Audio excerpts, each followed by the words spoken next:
Close your eyes and let yourself drift to a warm, tranquil shore where gentle waves lap against golden sand. The sun hangs low on the horizon, painting the sky in shades of rose and amber, casting a soft glow across the endless expanse of turquoise water. You can hear the rhythmic whisper of the sea, feel the warm breeze carrying the scent of salt and flowers across your skin. Seabirds circle overhead, their calls distant and soothing. In this peaceful moment, you are cradled by the very waters from which beauty itself was born. Imagine white foam gathering on the surface of the water, shimmering with an otherworldly light, as delicate as lace and as eternal as love. Here, in this space between waking and dreaming, you rest under the gentle watch of Aphrodite, goddess of love and beauty, she who emerged from these very waves to bring passion and joy to all creation. Let the warmth envelop you. Let the sound of the sea carry you deeper into tranquility. You are safe here, loved here, beautiful here. And now, as you rest in this perfect peace, let us journey together through the extraordinary story of the goddess who represents everything tender and passionate in the human heart. From foam to goddess, the miraculous birth. The story of Aphrodite's birth is unlike any other in Greek mythology. It is violent and beautiful, primordial and eternal, beginning not in the comfortable halls of Olympus, but in the chaotic struggles of the very first gods, when the universe itself was young and the natural order was still being written in blood and transformation.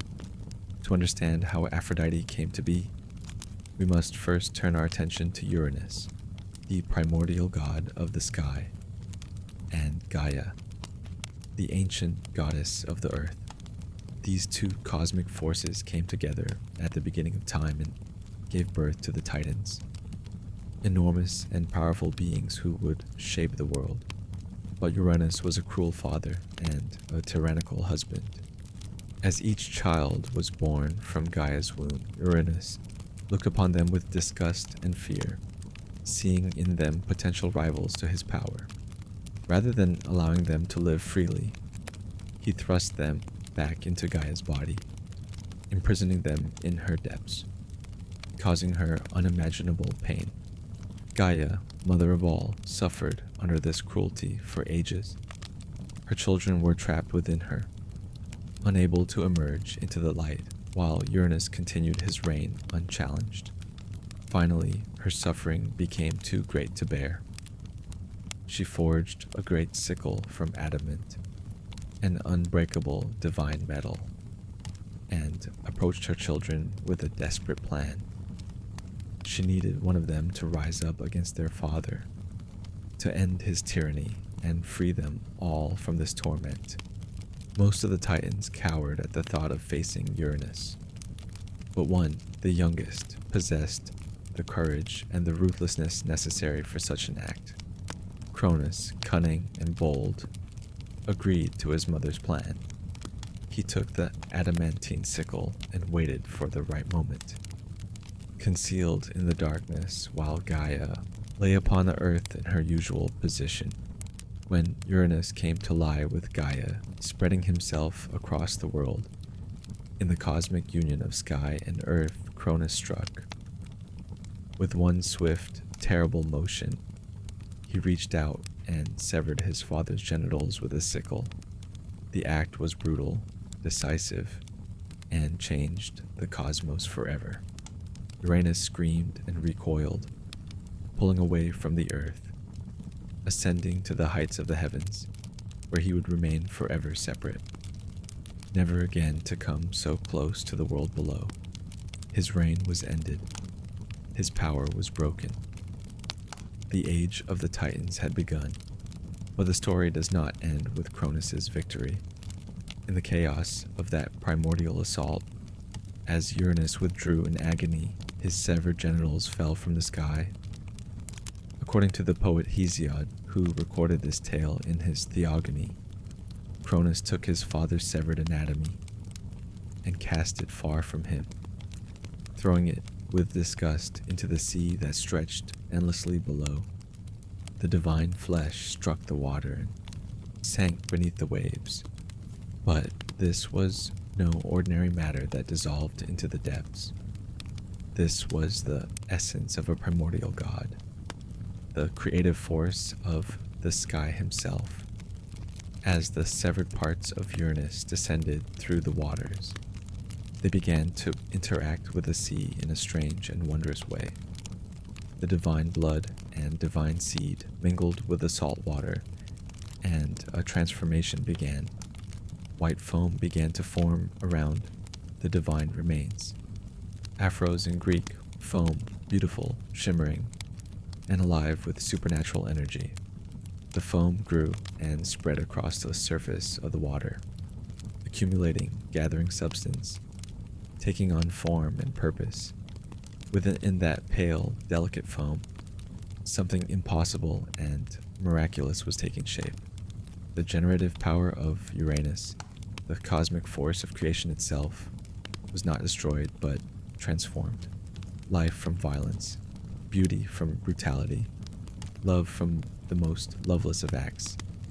And from that sea foam, from that mixture of divine essence and ocean water, Aphrodite emerged. She rose from the waves, fully formed, complete, perfect. A goddess born not from a mother's womb, but from the primal forces of creation themselves. She was not an infant who would need to grow and learn. She stepped forth from the foam as a woman of incomparable beauty, radiant and powerful, her very presence causing the sea to calm and the wind to carry her gently toward land. Different sources place her first landfall at different locations. Some say she came first to the island of Cythera off the southern coast of the Peloponnese, which is why she was sometimes called Cytherea. The island was a stopping point for trade and culture between Crete and the Greek mainland, and perhaps the goddess's cult traveled along those same routes, moving from east to west as merchants carried her worship with them. But most accounts, and certainly the most famous ones, say that Aphrodite's true birthplace was the island of Cyprus. She washed ashore at Paphos on Cyprus's western coast, where the waves gently deposited her on the beach. As her divine feet touched the sand, flowers sprang up beneath them. The barren shore bloomed with roses and myrtle as if the very earth recognized her divinity and hastened to honor her. The seasons themselves, personified as the Horae, came to attend her. They clothed her in garments that shimmered like the sea itself, adorned her with jewels and gold, and proclaimed her beauty to all creation. Eros, the primordial god of desire, and Himeros, the god of longing, became her companions. In early traditions, Eros was not Aphrodite's son, but rather one of the ancient forces that existed from the beginning of time. Yet, when Aphrodite emerged from the sea, Eros attached himself to her service, recognizing in her the fullest expression of the desire and attraction he embodied. Together with Himeros, these gods accompanied Aphrodite to the assembly of the Olympians, where her arrival caused a sensation. Every god who looked upon her was struck with admiration and desire. Her beauty was not merely physical, but divine, an overwhelming presence that affected all who came near her. The male gods immediately began to vie for her hand in marriage, each wanting to make her his own. But Aphrodite's beauty gave her power, and her power gave her choice, at least initially. She was not a prize to be easily won, or a goddess to be easily controlled. This version of Aphrodite's birth, rising from the sea foam, created Uranus's severed genitals, is the most famous and the most poetically powerful. It ties her directly to the primordial forces of the cosmos, making her not merely another generation of gods, but something more ancient, more elemental. She is born from violence but embodies love. She emerges from chaos but represents beauty and harmony. She is proof that from the darkest acts, the most beautiful consequences can arise. However, it is important to note that this was not the only story of Aphrodite's origins. Homer, in his epic poems, gives her a completely different genealogy. In the Iliad and Odyssey, Aphrodite is not a foam-born goddess of the sea, but rather the daughter of Zeus, king of the gods, and a goddess named Dione. This alternative parentage makes her a more conventional Olympian, born from divine parents in the usual way, rather than emerging from the primal elements. Dione is a mysterious figure in Greek mythology. Her name is essentially the feminine form of Zeus's name. Zeus being called Dios in some forms, making Dione simply the female Zeus. She appears rarely in myths and seems to have been more important in earlier Greek religion before fading into obscurity as other goddesses rose to prominence. In Homer's account, she appears at Olympus to comfort her daughter Aphrodite when the goddess is wounded during the Trojan War, revealing their mother-daughter relationship. Scholars have debated which of these two versions is older or more authentic. Many now believe that both reflect different traditions that coexisted in ancient Greece. The Homeric tradition may represent an attempt to fit Aphrodite more neatly into the Olympian family structure, making her a proper daughter of Zeus like Athena, Apollo, and Artemis.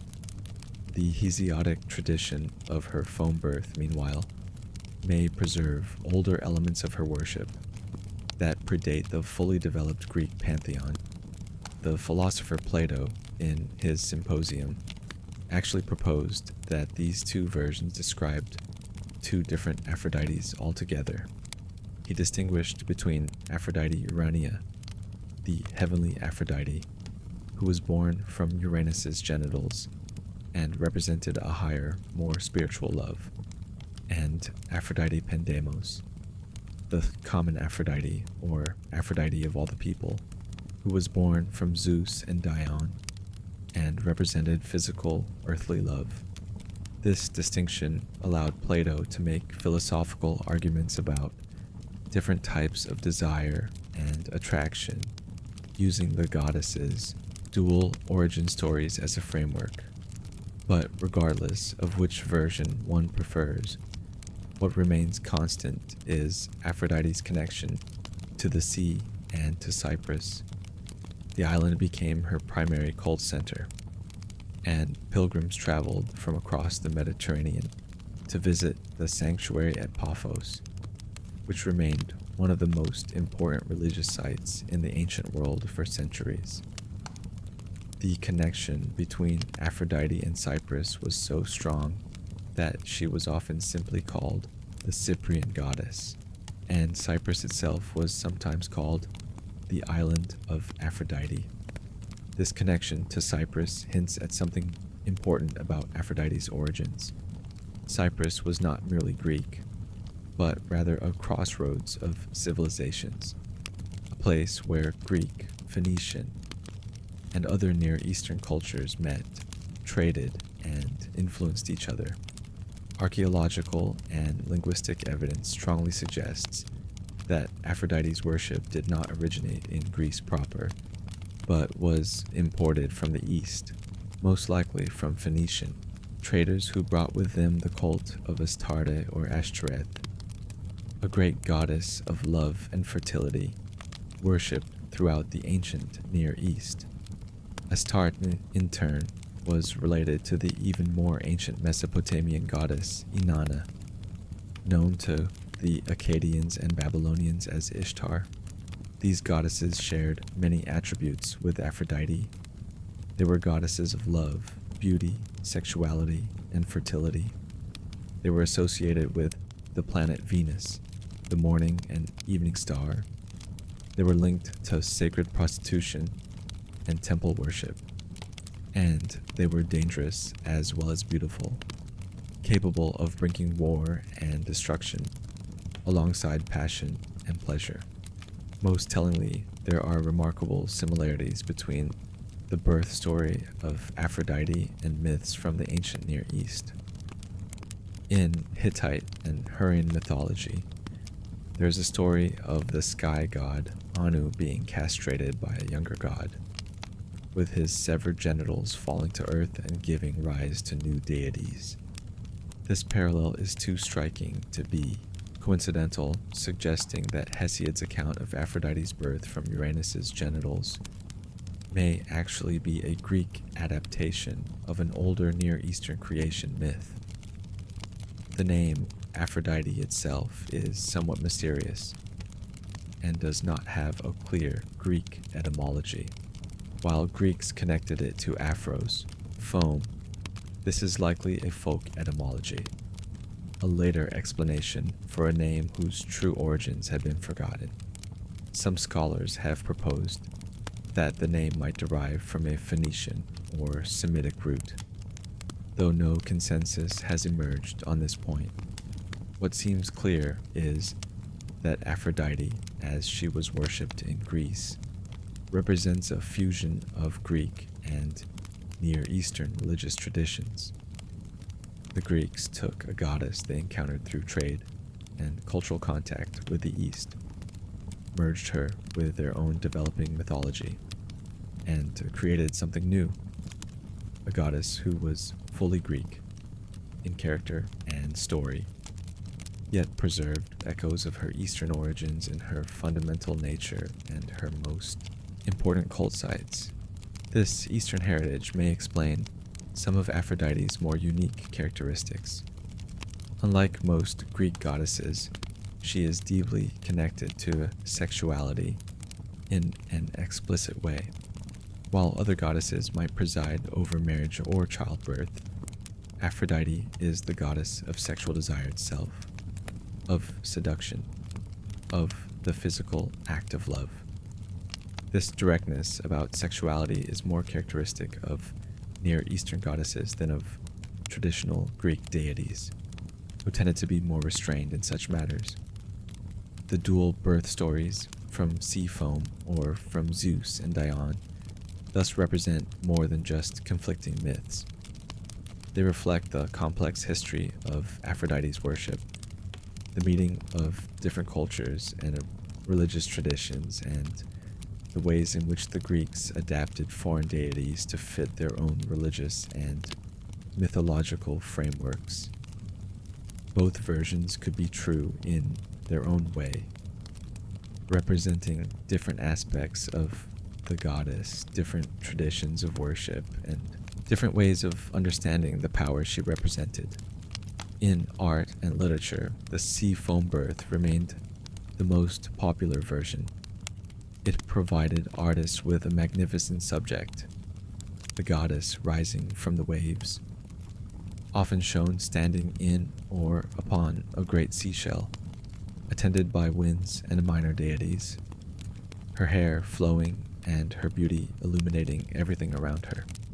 This image of Aphrodite Anadyomene, Aphrodite rising from the sea, became one of the most reproduced in Western art, finding its most famous expression in Botticelli's 15th century masterpiece, The Birth of Venus.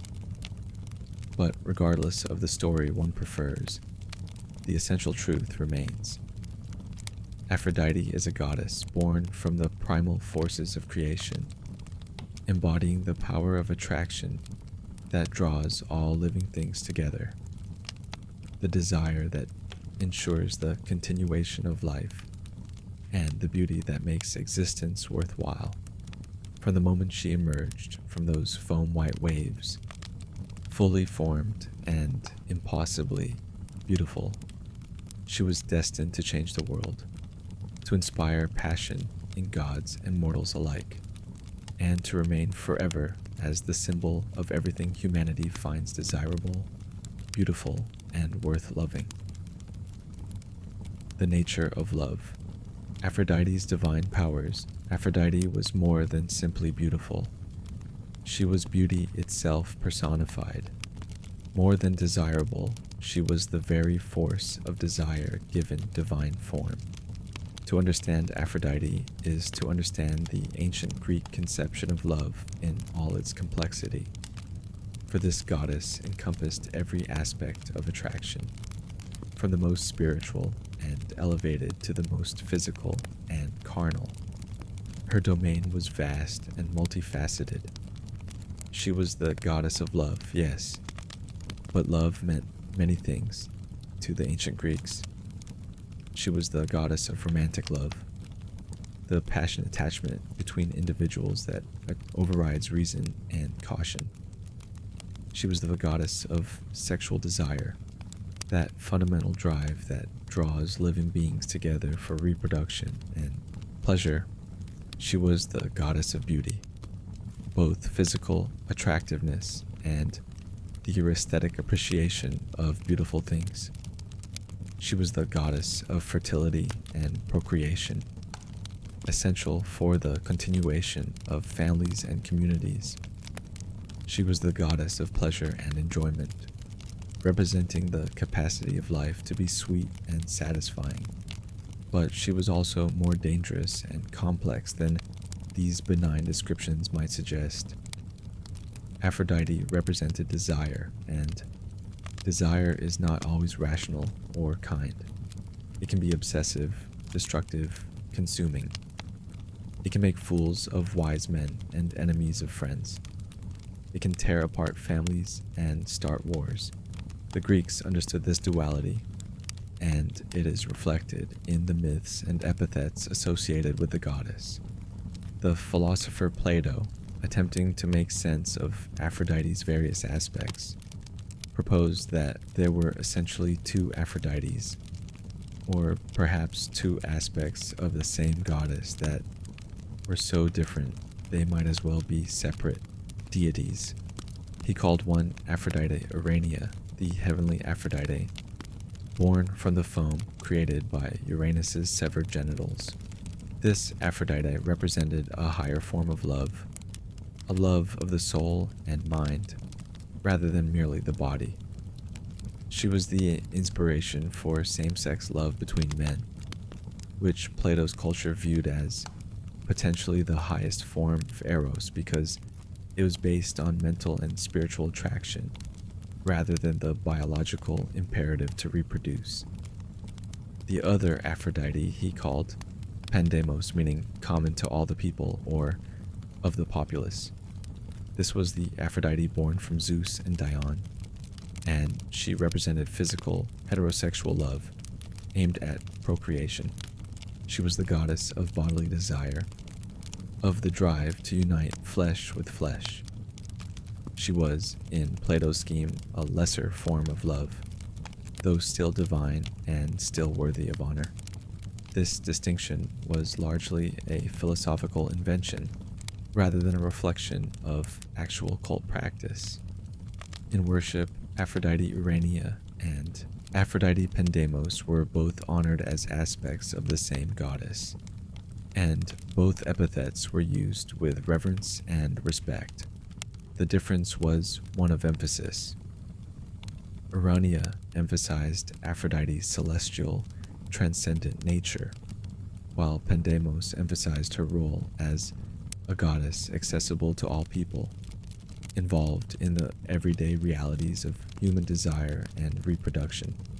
Other epithets revealed different facets of Aphrodite's power and personality. She was called Philomades, smile-loving or laughter-loving, capturing the joy and playfulness that can accompany love and attraction. She was called Peitho in some places, identifying her with persuasion, for what is seduction but the art of persuasion applied to matters of desire. She was called Apostrophia, turn her away of unlawful desires, showing that she could also prevent inappropriate attractions as well as inspire them. She was called Morpho, relating to beautiful forms and shapes. She was called Anosia, unholy, acknowledging the transgressive power of desire to override social norms and taboos. Aphrodite's power over both gods and mortals was considerable. When she chose to exercise her full influence, almost no one could resist. Gods who prided themselves on their self-control found themselves consumed with inappropriate passions when Aphrodite turned her attention toward them. Mortals were utterly helpless before her power, falling into obsessive love at her slightest whim. Even the three virgin goddesses, Hestia, Athena, and Artemis, who had sworn to remain forever unmarried and chaste, were the only ones who could completely resist Aphrodite's influence. All others, male and female, divine and mortal, old and young, were subject to the overwhelming power of desire that Aphrodite could inspire. This power was not entirely an abstract force. Aphrodite possessed a physical object that embodied her ability to inspire love, a magic girdle or belt called the cestus. This was a beautifully wrought piece of divine jewelry encrusted with gems and gold, and it contained within it all the powers of seduction and attraction. When Aphrodite wore the cestus, her beauty became absolutely irresistible. The girdle made her breasts more prominent and perfect, enhanced her movements with unconscious grace, and radiated an aura of desirability that no one could withstand. The cestus was so powerful that even other goddesses coveted it. In the Iliad, Hera, queen of the gods, borrowed the magic girdle from Aphrodite when she wanted to seduce her husband Zeus and distract him from the events of the Trojan War. Hera, herself a goddess of marriage and beauty, needed Aphrodite's cestus to make herself attractive enough to completely captivate Zeus's attention and overcome his resistance to her schemes. This episode reveals the hierarchy of divine beauty and desirability. Even Hera, one of the most powerful goddesses in the pantheon, acknowledged that Aphrodite's power of attraction exceeded her own. Aphrodite was rarely depicted alone in ancient art and literature. She was almost always accompanied by her constant companion and assistant, Eros, the god of desire. In the earliest Greek traditions, Eros was one of the primordial forces of the cosmos, present at creation alongside chaos and Gaia. But by the classical period, he had become closely associated with Aphrodite, often depicted as her son. Though this relationship varied depending on the source, Eros appeared as a beautiful winged youth or sometimes as a mischievous child, carrying a bow and arrows. His arrows were the physical manifestation of sudden, irresistible attraction. When struck by one of Eros's arrows, a person or god would immediately fall in love with the next being they saw, regardless of whether that attraction made any sense or served any purpose.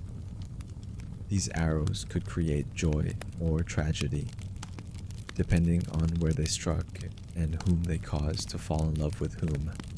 Working together, Aphrodite and Eros were an irresistible force. Aphrodite represented the broader power of love and beauty, the ambient atmosphere of attraction that suffuses the world. Eros represented the specific moment of falling in love, the arrow strike of desire that targets particular individuals. Between them, they controlled the full spectrum of romantic and sexual attraction. Another figure who often accompanied Aphrodite was Himeros, whose name literally means longing or yearning. If Eros represented the sudden strike of desire, Himeros represented the sustained state of wanting, the ache of unfulfilled attraction, the persistent thought of the beloved. Together, these three, Aphrodite, Eros, and Himeros, formed a trinity that encompassed all aspects of romantic and sexual love. The Charites, or Graces, also attended Aphrodite. These were goddesses of charm, beauty, creativity, and fertility. They represented different aspects of attractiveness and social grace.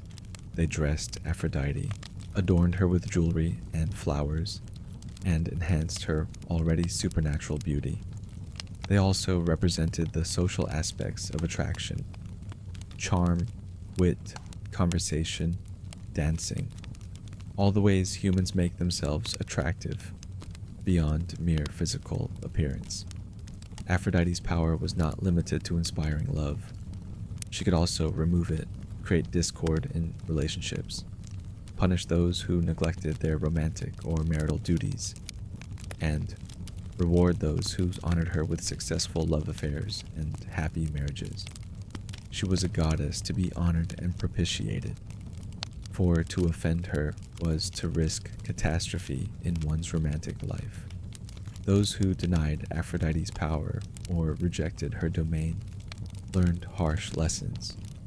Hippolytus, the son of Theseus, devoted himself entirely to Artemis and scorned Aphrodite, boasting that he had no interest in women or sexual desire. Aphrodite punished him by causing his stepmother Phaedra to fall desperately, obsessively in love with him. When Hippolytus rejected Phaedra's advances, she accused him of rape, leading to his death. The goddess showed through this that no one could escape her influence by simply denying it. To scorn love was itself an act that would draw her punitive attention. Similarly, Aphrodite punished the women of Lemnos for neglecting her worship by cursing them with a foul odor that repelled their husbands. The men took Thracian concubines instead, which led the Lemnian women to murder all the men on the island in revenge. This gruesome tale illustrated that Aphrodite's influence over human society went beyond simple romantic attraction. It was fundamental to family structure, procreation, and social order itself. On the other hand, those who honored Aphrodite properly could expect her aid in matters of love. She helped the hero Hippomenes win the race against Atalanta by providing him with golden apples to distract his fleet-footed opponent. She aided Paris in his seduction of Helen, ensuring that the Spartan queen would fall in love with the Trojan prince. She protected lovers who called upon her and blessed marriages that were conducted with proper respect for her divine authority over matters of the heart. Aphrodite's nature was fundamentally about connection and union. She represented the force that draws separate beings together, that overcomes isolation and creates bonds between individuals. In this sense, she was essential to civilization itself. Without Aphrodite's influence, there would be no families, no children, no continuation of human life. Without desire and attraction, human beings would remain alone, never forming the partnerships that are the building blocks of society. Yet her power was also wildly disruptive of social order. Desire does not respect marriage vows or social hierarchies. Attraction can strike between people who have every reason not to be together. Love can make people abandon their duties, betray their friends, or start wars. Aphrodite represented both, the creative force that builds families and communities, and the destructive passion that tears them apart. This paradox was fundamental to the Greek understanding of love. They did not see romantic and sexual desire as purely positive or negative, but rather as powerful forces that could lead to both the best and worst outcomes for individuals and society. Aphrodite, as the divine personification of these forces, was therefore simultaneously one of the most beloved and most feared goddesses in the pantheon. She was invoked by young people hoping for successful romances, by married couples seeking to maintain their passion, by those suffering from unrequited love seeking relief, and by communities hoping to ensure fertility and prosperity. The goddess's power extended beyond human relationships to encompass all of nature. Animals felt Aphrodite's influence when they mated. Plants flourished and bloomed under her attention. The arrival of spring, with its renewal of life and explosion of growth and reproduction throughout the natural world, was attributed to Aphrodite's influence. She was not just a goddess of human passion, but of the fundamental generative force that drives all living things to reproduce and continue their species. In worship, Aphrodite was honored with sacrifices of doves and other birds, with offerings of flowers and perfumes, with beautiful objects and works of art. No blood sacrifices were permitted at some of her festivals. The goddess of love and beauty did not want violence associated with her rites, only pleasure, beauty, and joy.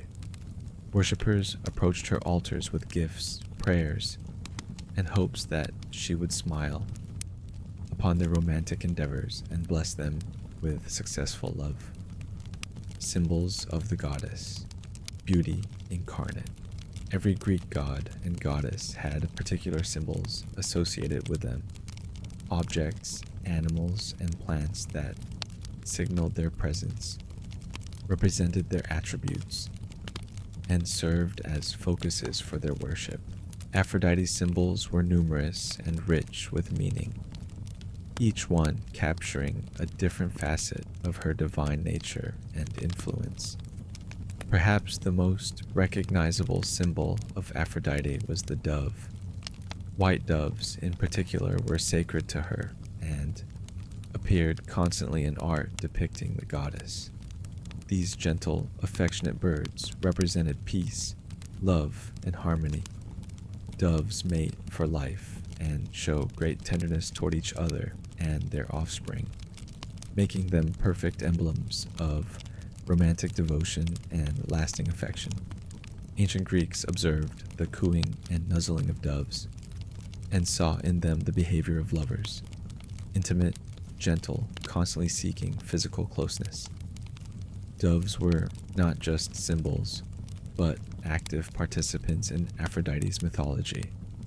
Her chariot, which she used to travel through the heavens, was said to be drawn by a team of white doves. These birds pulled her jewel-encrusted golden chariot across the sky, carrying the goddess wherever she wished to go. In art, Aphrodite is frequently shown surrounded by doves in flight, perched on her hand or shoulder, or simply present in her vicinity, as if drawn to her naturally. There was even a myth explaining why doves were sacred to Aphrodite. According to one story, a nymph named Peristera helped Aphrodite win a flower-picking contest against her son, Eros. Eros, angered at being defeated, transformed Peristera into a dove. But Aphrodite took the dove under her protection, making it her sacred bird and keeping the transformed nymph close to her always. This tale suggested that those who served Aphrodite well could expect her loyalty and protection, even if they suffered misfortune. At Aphrodite's major temples, doves were kept in sacred dovecotes. Worshippers would offer small marble statues of doves as votive offerings, and the release of white doves was part of many of her festivals. The temple of Aphrodite Pandemos in Athens was decorated with sculptural reliefs showing doves with knotted ribbons in their beaks. eternal symbols of the love bonds the goddess created between people. Alongside doves, other birds were associated with Aphrodite. Sparrows, known for their lusty behavior and frequent mating, were also considered sacred to her. The poet Sappho described Aphrodite's chariot as being drawn by a flock of singing sparrows, their cheerful chirping accompanying the goddess as she descended from heaven. Swans, with their graceful beauty and lifelong pair bonds, were also associated with Aphrodite, though they were more commonly linked to Apollo. Geese, too, appeared in her iconography. Aphrodite was sometimes depicted riding side saddle on a goose, a symbol of her dominion over animals, associated with love and fertility. Beyond birds, the hare was sacred to Aphrodite and Eros because of its notorious fecundity and sexual energy. Hares reproduced prolifically and were seen as symbols of lustful desire. Live hares were sometimes given as gifts of love in ancient Greece, and images of hares appear on pottery depicting romantic and erotic scenes. But not all animals were favorable to Aphrodite. The wild boar was considered offensive to the goddess because a boar had killed her beloved Adonis, as we shall explore later. Because of this tragic association, the sacrifice of pigs was generally prohibited in Aphrodite's worship, except in a few locations like Cyprus and Argos, where pigs were offered specifically as a gesture of sympathy for Aphrodite's grief over Adonis. The seashell, particularly the scallop shell, was one of Aphrodite's most iconic symbols, directly connected to her birth from sea foam.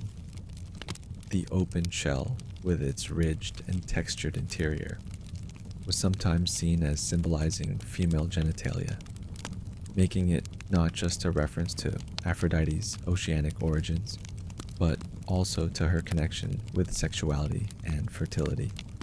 Artists depicted Aphrodite emerging from or standing upon a huge shell, using it as both a boat and a throne. This imagery proved so powerful that it remained popular throughout Western art history, most famously in Botticelli's Renaissance masterpiece.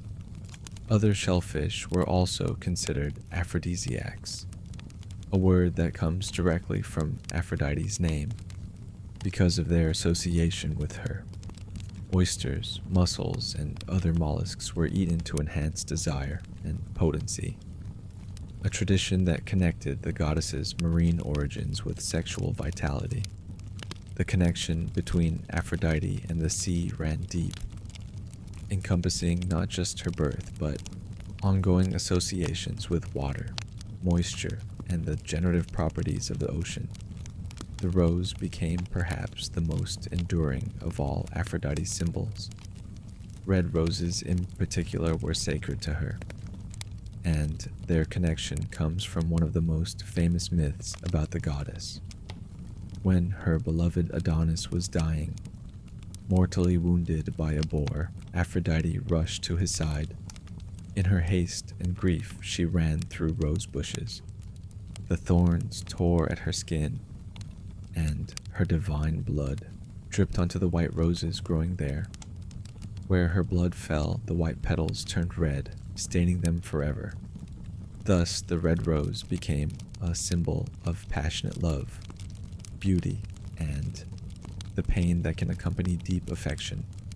Roses were extensively used in Aphrodite's worship. Rose petals were scattered on her altars. Rose garlands were worn by her worshippers. Rose oil and rose perfumes were offered to her. Roses were planted in the gardens of her temples. The flower's beauty, its sweet scent, and its thorns made it a perfect symbol for the goddess of love, attractive and alluring, but capable of drawing blood if handled carelessly. Just like love itself, the myrtle plant was also deeply sacred to Aphrodite. This evergreen shrub with its glossy leaves White flowers and dark berries represented everlasting love, beauty, and youth. According to one myth, the myrtle was originally a young priestess named Marina who served in Aphrodite's temple. When Marina was carried away by her former betrothed, she killed him to escape, and Aphrodite transformed her into a myrtle to keep her safe forever under the goddess's protection. Myrtle wreaths were worn at weddings and during Aphrodite's festivals. The plant's pleasant aroma and year-round greenery made it a fitting symbol for enduring love that never fades. The apple was another important symbol, though its connection to Aphrodite is complex and multifaceted. Apples were associated with temptation, desire, and sexuality across many ancient cultures. In Greek mythology, the famous golden apple that sparked the Trojan War was explicitly connected to Aphrodite, as we will explore later. She also used golden apples to help Hippomenes win his race against Atalanta, providing him with 3 magical apples that he threw to distract the fleet-footed maiden. Apples were considered aphrodisiacs and were associated with sexual desire and fertility. To throw an apple at someone was a declaration of love, and to catch it was to accept that declaration.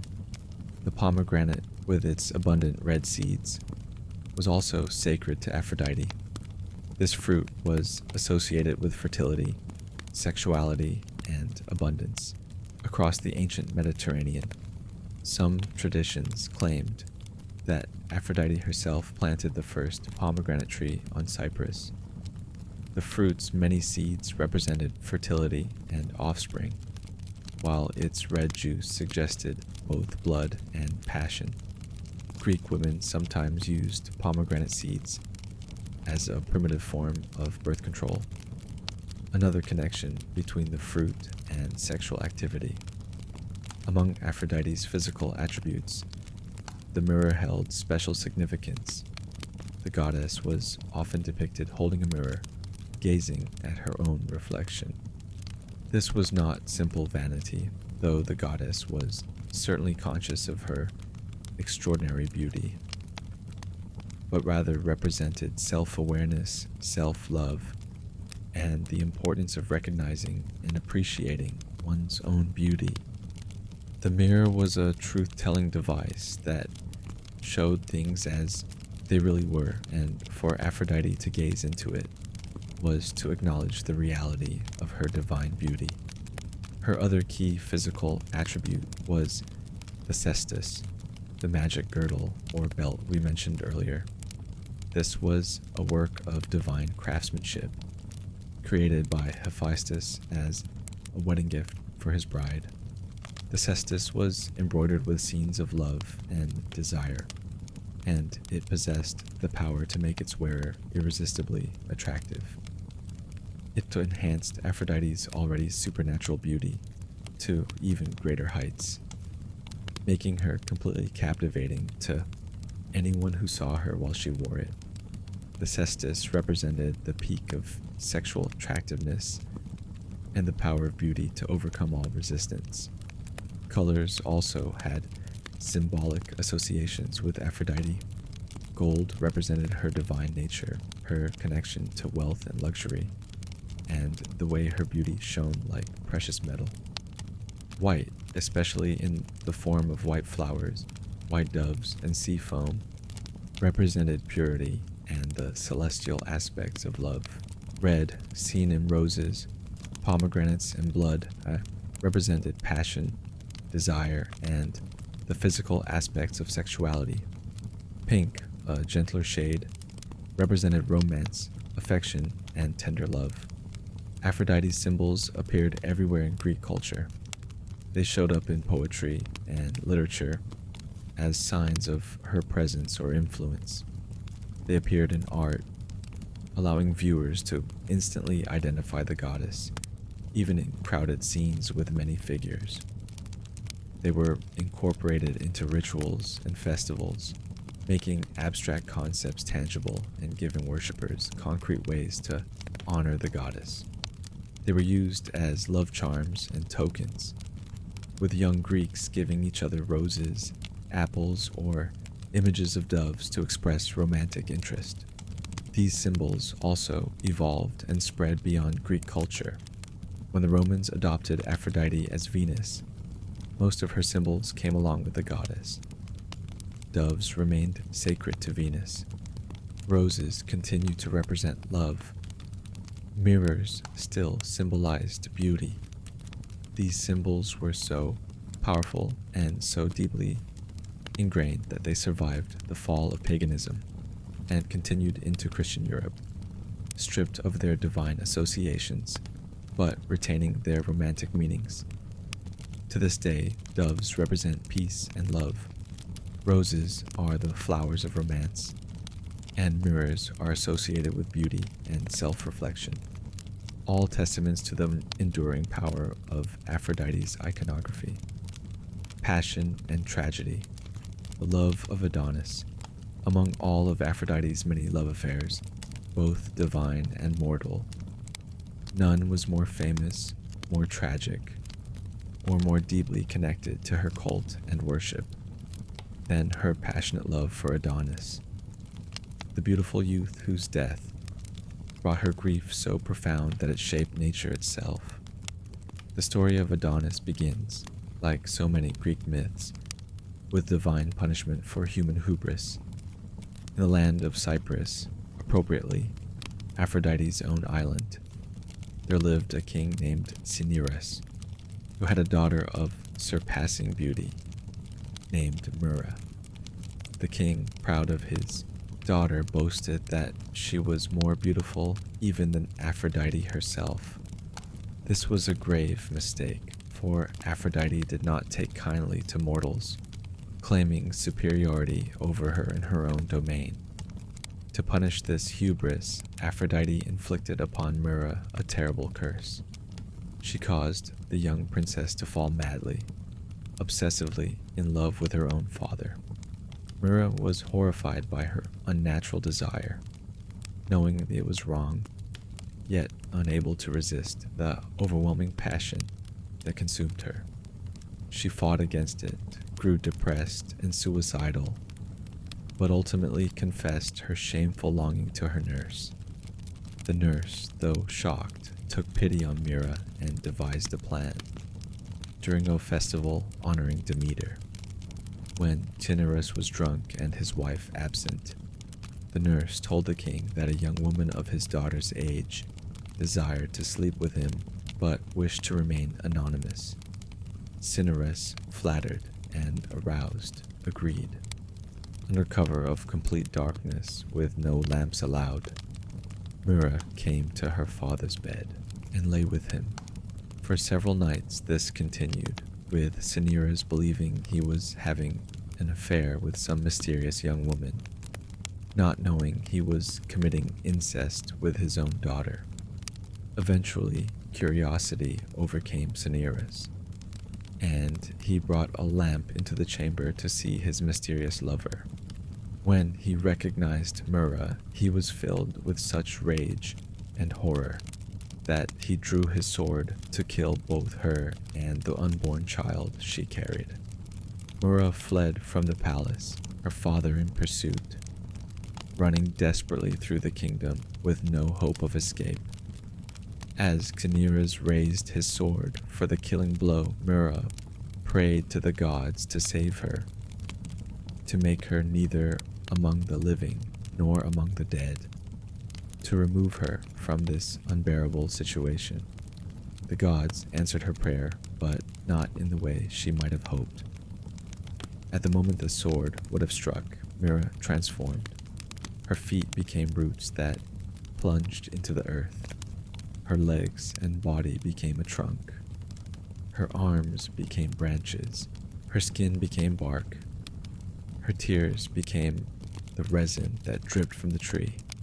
She became the myrrh tree named after her, forever frozen in a state of weeping, her bitter fragrance a reminder of her tragedy. but the child within her still lived. For 9 months, the myrrh tree grew heavy with the unborn baby, and finally the tree split open and a child emerged. A beautiful baby boy. This was Adonis, born from a tree that had been his mother, conceived in incest and sin, yet himself innocent of all wrongdoing. Some versions say that the goddess Aphrodite herself found the baby and was immediately smitten by his extraordinary beauty. Other versions say that Lucina, the goddess of childbirth, or other deities delivered the child from the tree. Regardless of precisely who found him, what matters is that baby Adonis came into Aphrodite's care. The goddess was utterly charmed by the infant. She had never had maternal feelings before. She was not a goddess of motherhood or children, despite being a goddess of procreation. But something about this child moved her deeply. Perhaps it was his unprecedented beauty, which was apparent even in infancy. Perhaps it was his tragic origins. Perhaps it was simply that Aphrodite was destined to love him. Whatever the reason, she devoted herself to his care. But Aphrodite knew that an infant required more attention than she could provide while also fulfilling her divine duties. She needed someone to watch over Adonis while she attended to her responsibilities among gods and mortals. So she placed the beautiful child in a chest, a sacred box, and took it to the underworld to present to Persephone, queen of the dead. Aphrodite asked Persephone to guard the chest for her, not revealing what was inside. But Persephone's curiosity got the better of her, and she opened the chest to see what Aphrodite had entrusted to her care. When she beheld the beautiful infant inside, she was as smitten as Aphrodite had been. She took the child out of the box and began to care for him herself, growing attached to him as he grew. When Aphrodite returned to reclaim Adonis, Persephone refused to give him back. The child was too beautiful, too enchanting. Persephone wanted to keep him for herself. This led to a bitter dispute between the two goddesses. Aphrodite demanded the return of what was rightfully hers. Persephone insisted that finders keepers applied even in divine matters. Neither would yield. Finally, Zeus himself had to intervene to settle the dispute, recognizing that both goddesses had legitimate claims on Adonis. And perhaps amused by this unusual situation, Zeus made a ruling. Adonis would spend 4 months of each year with Persephone in the underworld. He would spend 4 months with Aphrodite in the world above. And for the remaining 4 months, he could choose where he wanted to be. Adonis, who had grown into a spectacularly handsome young man, chose to spend his free months with Aphrodite. He was as drawn to her as she was to him. And though the exact nature of their relationship is sometimes ambiguous in ancient sources, most versions suggest that Adonis became Aphrodite's lover when he reached maturity. Aphrodite fell completely, obsessively in love with Adonis. She neglected her divine duties, abandoned Mount Olympus, and spent all her time with the beautiful youth. She followed him on his hunts, though hunting was not her usual activity. She warned him repeatedly to be careful, to avoid dangerous prey, to stay safe. She told him stories about other hunters who had met terrible fates by being too bold or reckless. But Adonis, like many young men, was brave to the point of recklessness. He loved the thrill of the hunt, the challenge of facing dangerous animals. Aphrodite's warnings fell on deaf ears, or perhaps he simply couldn't imagine that harm would come to him. Beloved as he was by the goddess of love herself, The circumstances of Adonis's death vary depending on which version of the myth one follows. In some accounts, it was simple bad luck. Adonis encountered an enormous wild boar, one too fierce and powerful for even an experienced hunter to handle safely. In other versions, the boar was actually Ares, the god of war and one of Aphrodite's lovers, disguised in animal form and driven by jealousy to destroy his rival. In still others, the boar was sent by Artemis, angry at Aphrodite for previous slights, and seeking revenge by destroying what the goddess loved most.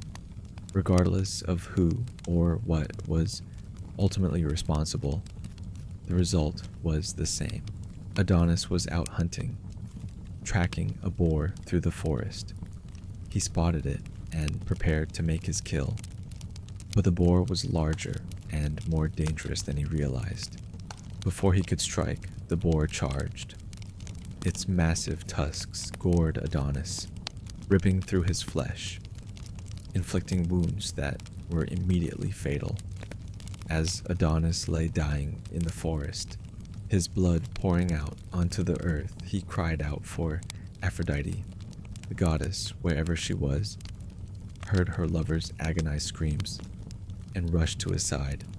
Some versions say she came in her swan-drawn chariot, flying through the air with desperate speed. Others say she simply ran, heedless of the terrain, cutting herself on thorns and rocks in her frantic haste to reach him. When she arrived, it was too late. Adonis died in her arms, his beautiful body broken and bloody, his life draining away despite all Aphrodite's divine power. For all her godhood, for all her authority over love and life, she could not save him. Death came for mortals, and not even Aphrodite's love could prevent it. The goddess's grief was immense and terrible. She wept over Adonis's body, her tears falling onto his wounds, mixing with his blood as it soaked into the earth. And from that mixture of divine tears and mortal blood, flowers began to grow. The anemone flower sprouted wherever Adonis's blood had fallen, its delicate petals as red as blood, its life as brief as his own had been. These wind flowers, whose name comes from the Greek word for wind, anemoi, bloomed briefly and beautifully before their petals scattered in the breeze, a perfect symbol of Adonis's short, beautiful life. As Aphrodite ran to reach Adonis, her feet had carried her through rose bushes. The thorns tore at her divine skin, and her blood dripped onto the white roses growing there. Where her blood fell, the roses turned red, forever stained by the grief of the goddess of love. Thus the red rose, which had already been sacred to Aphrodite, gained an even deeper association with her, representing not just love, but love's capacity to cause pain and draw blood. Aphrodite begged Zeus to restore Adonis to life, or at least to allow him to return from the underworld. Zeus, moved by her grief but unwilling to completely overturn the laws of death, made a compromise with Persephone. Adonis would spend part of each year with Aphrodite in the upper world and part with Persephone in the realm of the dead, mirroring the earlier arrangement, but now in death rather than life. This myth explained the changing seasons in some traditions, particularly in areas where Aphrodite and Adonis were widely worshipped. When Adonis returned to the upper world in spring, nature rejoiced. Flowers bloomed, trees leafed out, warmth and life returned to the earth. During these months, Aphrodite was happy, and her happiness spread fecundity throughout the natural world. But when Adonis descended to the underworld in late autumn, Aphrodite mourned. Her grief drained color and life from the world. bringing the barrenness and cold of winter. The worship of Adonis became deeply intertwined with Aphrodite's cult. The Adonia festival was celebrated annually, primarily by women, in midsummer. During this festival, women would plant quick-growing seeds in pots or baskets called gardens of Adonis. These seeds, often lettuce or fennel, would sprout and grow rapidly in the summer heat, but just as quickly wither and die, mirroring Adonis's brief, beautiful life. The women would mourn loudly over these dying plants, weeping and wailing in sympathy with Aphrodite's eternal grief for her lost love. The festival involved elaborate rituals. Women would carry images of Adonis through the streets, singing songs of lamentation. They would create funeral arrangements for the god, complete with biers and grave goods. They would tear their clothes and beat their breasts in displays of grief. And on the final day of the festival, they would throw the dead gardens of Adonis into the sea or rivers, symbolically burying the dead god and marking the end of the mourning period until next year. Some modern scholars interpret the Adonis myth and its associated rituals as reflecting ancient agricultural practices and beliefs about the cycle of planting, growth, and harvest. Adonis becomes a vegetation god whose death and resurrection mirror the annual death and rebirth of crops. His time in the underworld represents seeds buried in the earth during the fallow season, while his return represents the germination and growth of spring planting. But the emotional core of the myth remained Aphrodite's grief and the profound tragedy of the goddess of love losing the one she loved most. It humanized her in a way that many divine myths did not, showing her as vulnerable, capable of genuine suffering, subject to the same losses and sorrows that afflicted mortals. Even divine beauty, divine love, divine power could not prevent death or eliminate grief. The goddess who controlled hearts could not heal her own broken heart. The story of Aphrodite and Adonis endured because it captured fundamental truths about love and loss. Beauty is fleeting. Love does not last forever, no matter how passionate. Death comes for those we love, and grief is the price we pay for having loved at all. The goddess of love learned these lessons as painfully as any mortal, and her tears still fall in the form of anemones every spring, reminding us that love and sorrow are forever intertwined.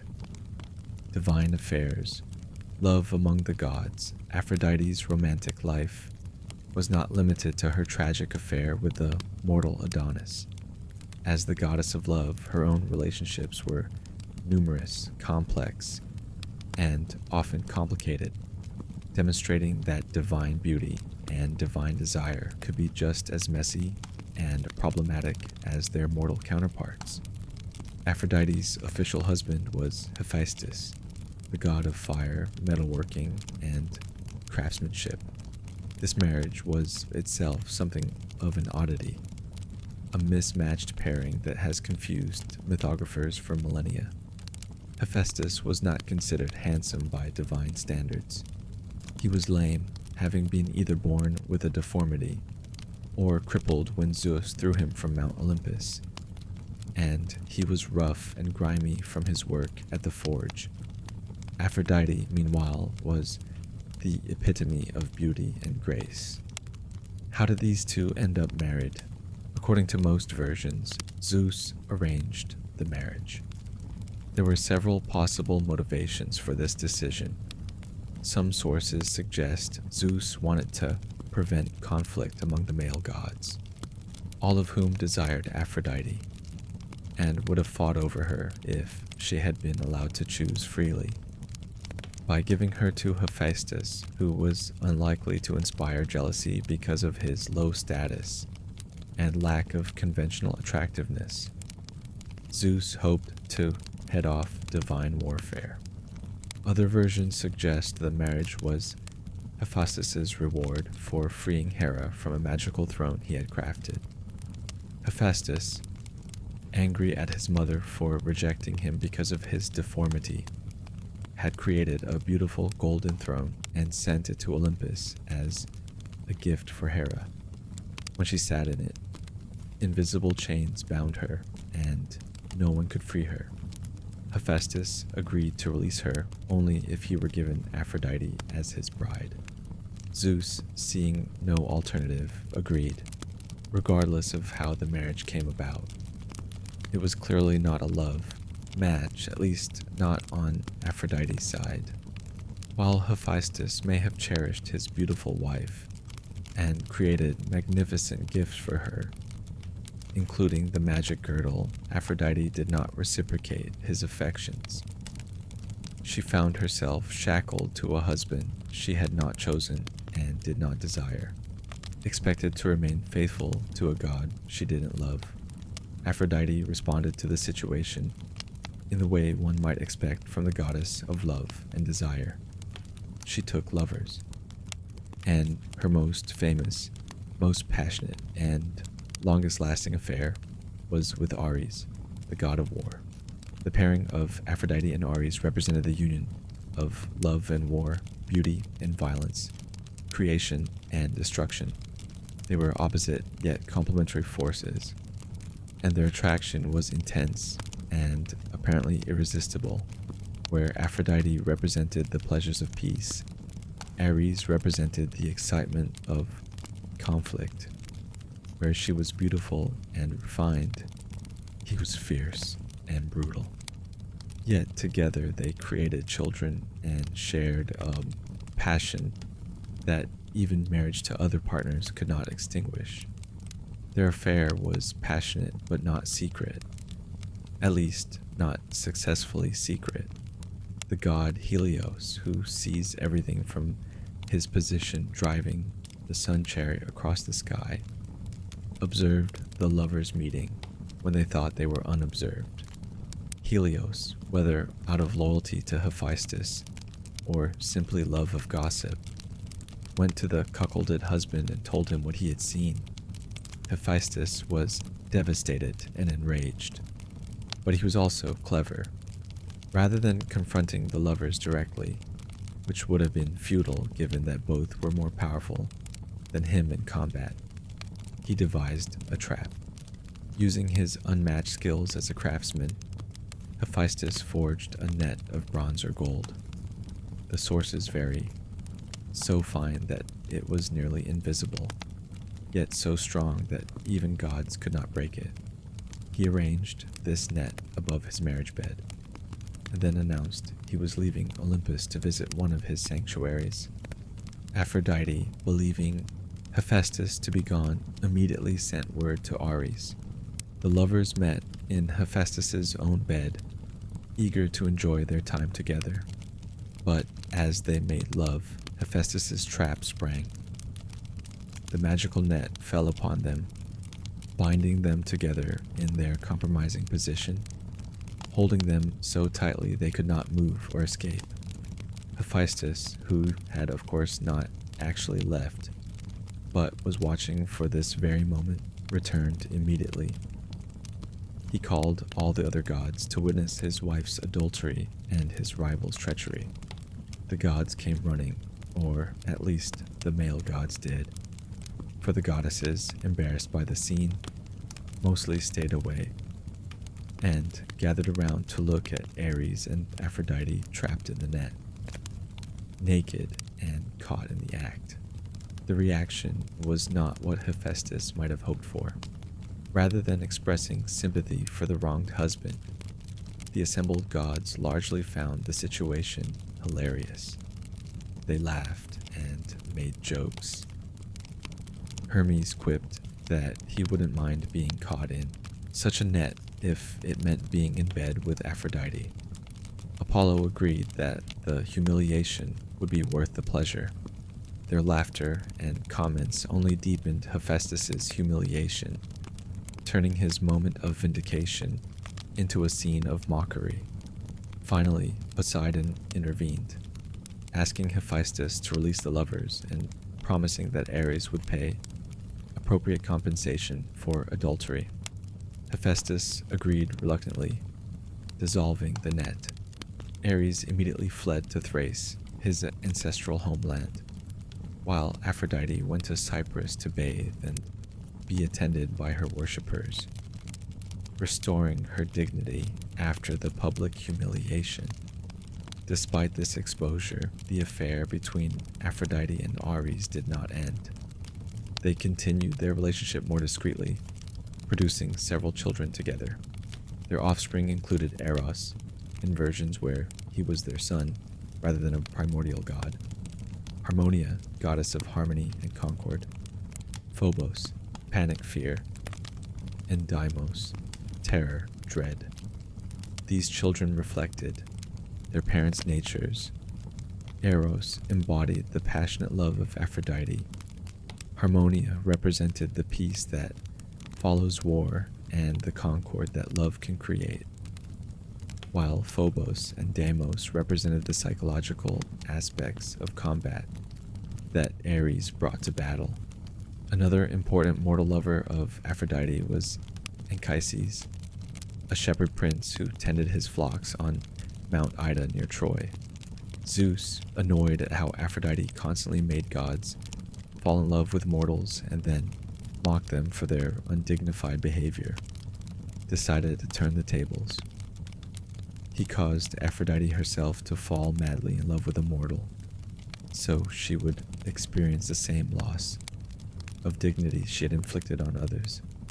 Aphrodite saw Anchises on the mountain, handsome and alone with his herds, and was immediately consumed with desire for him. She transformed herself into a mortal maiden, beautiful but apparently human, and approached him claiming to be a princess who had been abducted by gods but wanted to return to mortal life. Anchises, believing her mortal, slept with her. Afterward, Aphrodite revealed her true divine nature. Anchises was terrified, knowing that mortals who slept with gods often met terrible fates. But Aphrodite reassured him and told him that she was pregnant with his child, who would become the great hero Aeneas. She made Anchises swear never to reveal their affair, especially to other gods, or he would face Zeus's punishment. She prophesied that Aeneas would be raised by mountain nymphs and would eventually become a prince of Troy and the founder of a great lineage, which would eventually lead to the founding of Rome, according to later Roman mythology. The story of Aphrodite and Anchises humanized the goddess in a different way than her grief for Adonis. Here she was subject to desire she couldn't control, experiencing the overwhelming passion she usually inflicted on others. She pursued a mortal man, disguised herself to seem like an appropriate partner, and then faced the consequences of her actions. The tale suggested that even the goddess of love could not fully control or predict love's effects. She who ruled others' hearts was not immune to losing control of her own. Aphrodite had other lovers as well, both divine and mortal, though none as significant as Ares or as mythologically important as Anchises. She was associated with Dionysus in some traditions, and some sources list Priapus, the grotesquely phallic fertility god, as her son by Dionysus. She was said to have had affairs with Hermes and Poseidon. Her ability to attract and her willingness to pursue what she desired made her romantic life complicated and sometimes scandalous by both divine and human standards. Her children were numerous and varied in nature. Beyond those already mentioned, She was the mother of the erotes, love spirits, including Anteros, requited love, Pothos, longing, and others. Hermaphroditus, who possessed both male and female characteristics, was her child, with Hermes. Various heroes and minor deities claimed descent from her, particularly those associated with Troy and later Rome. These divine affairs and their offspring demonstrated that Aphrodite's domain of love and desire applied to her own life just as much as to others.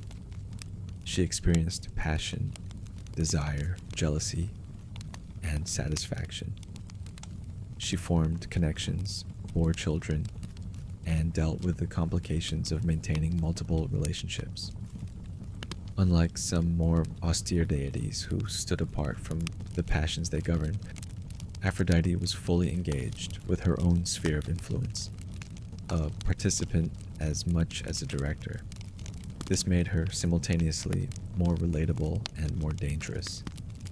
A goddess who understood love from the inside, who had felt its power and its complications personally, could use that knowledge either to help or to harm with devastating effectiveness. Her affairs showed that beauty and desire carried their own logic, often overriding marriage vows, social expectations, and even divine decree. Love, in Aphrodite's life as in mortals, was a force that defied simple categorization or easy control, no matter how powerful the individuals involved might be. The green-eyed goddess, jealousy and revenge. For all her association with love and beauty, Aphrodite was not a gentle or forgiving goddess. She possessed a fierce pride in her position as the most beautiful of all beings, divine or mortal, and she responded with terrible vengeance against anyone who challenged that position or who neglected her worship. Her jealousy and her punishments revealed the darker aspects of beauty and desire, showing that the goddess of love could be as cruel as she could be kind. Perhaps the most famous story of Aphrodite's jealous rage concerns Psyche, a mortal princess whose extraordinary beauty became a threat to the goddess's supremacy. Psyche was the youngest of 3 daughters born to a king in an unnamed land. Her 2 older sisters were beautiful and married well, their loveliness appreciated by appropriate suitors, but Psyche was so transcendently beautiful that people who saw her were struck speechless with awe. Word of Psyche's beauty spread until people from distant lands came merely to look upon her. They gazed at her with the reverence normally reserved for divine beings. Some began to whisper that she must be Aphrodite reborn in mortal form, or perhaps even Aphrodite's daughter. Shrines to Aphrodite began to be neglected as people focused their attention and their offerings on Psyche instead. The goddess's temples grew empty, her altars cold, her worship forgotten. Aphrodite, watching from Olympus, grew increasingly enraged. She was the goddess of beauty. Beauty was her domain, her power, her essential nature. For a mortal girl, no matter how lovely, to receive worship that rightfully belonged to her was intolerable. The very foundation of her divine identity was being challenged. Something had to be done to restore the proper order and remind mortals that divine beauty could never be matched or superseded by mortal beauty. Aphrodite summoned her son Eros and commanded him to make Psyche fall in love with the most hideous, vile, despicable creature on earth. Eros was to shoot Psyche with one of his arrows, causing her to fall madly in love with whatever wretched thing she saw next. Some monster, some criminal, some utterly unworthy being that would bring Psyche shame and suffering for the rest of her life. This would be Aphrodite's revenge. to take the beautiful girl and shackle her to ugliness, to make her the object of mockery and pity rather than admiration and worship. Eros obediently flew down to earth carrying his arrows and vials of potions. He found Psyche sleeping and prepared to shoot her as his mother had commanded. But when he bent over the sleeping girl to take aim, he was stunned by her beauty. In that moment of distraction, he accidentally pricked himself with one of his own arrows. The god of love fell in love, struck by his own weapon, captivated by the very person he had been sent to curse. Unable to carry out his mother's orders, Eros instead concocted a different plan. He used his powers to ensure that no mortal man would fall in love with Psyche. She remained unmarried while her less beautiful sisters found husbands. Her parents grew concerned and consulted Apollo's oracle, asking why such a beautiful daughter could find no husband. Apollo, influenced by Eros, the two gods were allies, delivered a prophecy. Psyche was destined to marry not a mortal man but a terrible winged serpent, a monster of tremendous power. To fulfill this destiny and avoid greater calamity, they must dress Psyche in bridal clothes and leave her alone on a rocky mountain peak. The family, devastated but obedient to divine prophecy, did as instructed. They dressed Psyche in beautiful clothes meant for a wedding, led a mournful procession to a mountain crag, and left her there alone to await her monstrous bridegroom. Psyche, resigned to her fate, waited on the cold rock. But instead of a monster, she was met by Zephyrus, the gentle west wind, who lifted her gently and carried her to a beautiful hidden valley.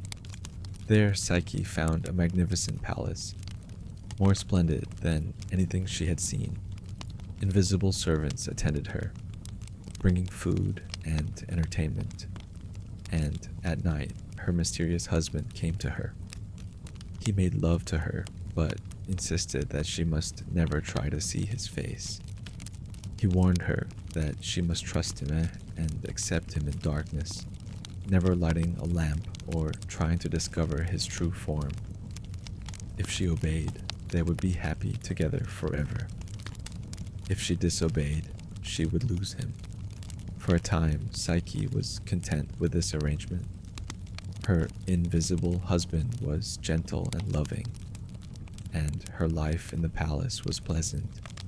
But she missed her family and eventually begged her husband to allow her sisters to visit. He reluctantly agreed, warning her that her sisters would try to turn her against him and ruin their happiness. His warning proved prescient.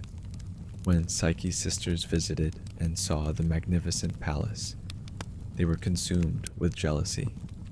To ease their own envy and to harm their sister, they planted seeds of doubt. They told Psyche that her husband must be hiding his appearance because he was truly a monster, just as the oracle had said. They suggested he was fattening her up to eventually devour her. They convinced her that her only hope of safety was to light a lamp while he slept, see his true form, and, if necessary, kill him with a knife before he could kill her. Psyche, her trust eroded by her sister's poisonous suggestions, prepared a lamp and a knife. That night, after her husband fell asleep, she lit the lamp and raised it to see him. Instead of a monster, she saw the most beautiful being she had ever beheld. Eros himself, the god of love, with golden curls and magnificent wings. She was so startled by his beauty that she trembled, and hot oil from the lamp dripped onto his shoulder. Eros woke immediately, realized what Psyche had done, and flew away in anger and betrayal. Without trust, he told her, there could be no love, The palace disappeared, and Psyche found herself alone and pregnant, abandoned by the husband she now realized she had loved. Psyche wandered desperately, searching for Eros, trying to find some way to win him back. Her jealous sisters, hearing what had happened, each rushed to the mountain peak and leapt off, expecting to be carried to Eros's palace as Psyche had been. Instead, they fell to their deaths. Meanwhile, Eros had returned to his mother, suffering from his wound and heartbroken over Psyche's betrayal. Aphrodite, learning that her son had disobeyed her and fallen in love with the very girl she wanted punished, was furious. When Psyche finally came to Aphrodite's temple seeking help and forgiveness, the goddess saw an opportunity for the revenge she had been denied. She would not simply punish Psyche, she would break her through a series of impossible tasks. The first task Aphrodite set was to sort an enormous mixed pile of seeds: wheat, barley, millet, poppy, chickpea, and lentil, into separate piles before dawn. The pile was huge, the time impossibly short. Psyche looked at the task in despair, but an army of ants took pity on her and worked through the night, sorting every single seed into proper piles. When Aphrodite returned at dawn and found the task completed, she accused Psyche of having received help, which was true, and gave her a second, even more difficult task. The second task was to gather golden fleece from a flock of fierce, sun-loving rams that lived across a river. These rams were violent and dangerous, goring anyone who approached them during the day. Psyche went to the river intending to drown herself rather than face the impossible task, but the river god spoke to her, advising her to wait until evening when the rams rested. Then she could safely gather the golden fleece that had caught on briars and bushes without confronting the dangerous animals directly. Following this advice, Psyche completed the second task. Aphrodite, increasingly frustrated, gave Psyche a third task: to fill a crystal jar with water from a stream that fell from a great height, flowed down into the underworld, and then emerged again. The stream was guarded by dragons and was impossible to approach. Again, divine help came, this time from an eagle sent by Zeus, who felt pity for the suffering girl. The eagle took the jar, flew to the stream, and filled it before the dragons could respond. Finally, Aphrodite imposed a fourth and seemingly fatal task. Psyche must descend to the underworld itself and ask Persephone, Queen of the Dead, for a box of her beauty ointment. Psyche believed this task would surely kill her, as no living person could easily travel to and from Hades. She climbed a high tower, intending to throw herself off, thinking that death would at least give her entrance to the underworld. But the tower itself spoke to her, providing detailed instructions on how to safely make the journey. It told her where to find the entrance to Hades, how to pay Charon the ferryman, how to distract Cerberus the three-headed dog, and, most importantly, how to return safely to the world of the living. It warned her strictly never to open the box of beauty, no matter how curious she might be. Psyche followed these instructions perfectly and successfully completed the journey to the underworld. Persephone gave her the box of beauty ointment, and Psyche began her return journey. But as she neared the surface world, curiosity and vanity overcame her. She thought that if she used just a little of Persephone's beauty for herself, she might win back Eros with her enhanced appearance. She opened the box. Inside was not beauty, but a deathly sleep, an emanation from the underworld that struck Psyche down immediately. she collapsed, unconscious, apparently dead, lying on the path with the open box beside her. Eros, meanwhile, had recovered from his wound and his heartbreak. He had come to realize that Psyche's single act of mistrust, prompted by her sister's malice, was not enough to destroy the love between them. He escaped from his mother's house, found Psyche lying unconscious, and revived her with a kiss. He wiped the sleep from her face and sealed it back in the box. Eros then flew to Olympus and begged Zeus for help. He asked the king of gods to make Psyche immortal, so that she and Eros could be together forever without Aphrodite's interference. Zeus, moved by the story and recognizing Eros's genuine love, agreed. He gave Psyche ambrosia, the food of the gods, transforming her into an immortal deity. With Psyche now a goddess, Aphrodite could no longer object to their relationship. Her son's marriage to a fellow immortal was appropriate and proper. Psyche was given a place on Olympus, and a great wedding was celebrated by all the gods. Eventually, Psyche and Eros had a daughter named Hedone, or Voluptas, whose name means pleasure or delight, the natural offspring of the god of love and the goddess of the soul. The myth of Psyche and Eros is rich with meaning and interpretation. It shows Aphrodite's capacity for jealousy and cruelty, but also ultimately the limits of her revenge. Despite all her efforts to punish Psyche, the girl survived and even ascended to godhood. Love, embodied in Eros, proved stronger than Aphrodite's anger. The tale suggests that genuine love can overcome even divine opposition if it is strong enough and if both partners are willing to persist through trials. But Psyche was not the only victim of Aphrodite's vengeful nature. The goddess also punished Hippolytus, the son of Theseus, because he devotedly worshipped Artemis, and scorned Aphrodite, declaring himself uninterested in love and sexuality. Aphrodite caused Hippolytus' stepmother Phaedra to fall desperately in love with him, leading to a tragedy in which Phaedra accused Hippolytus of rape when he rejected her advances.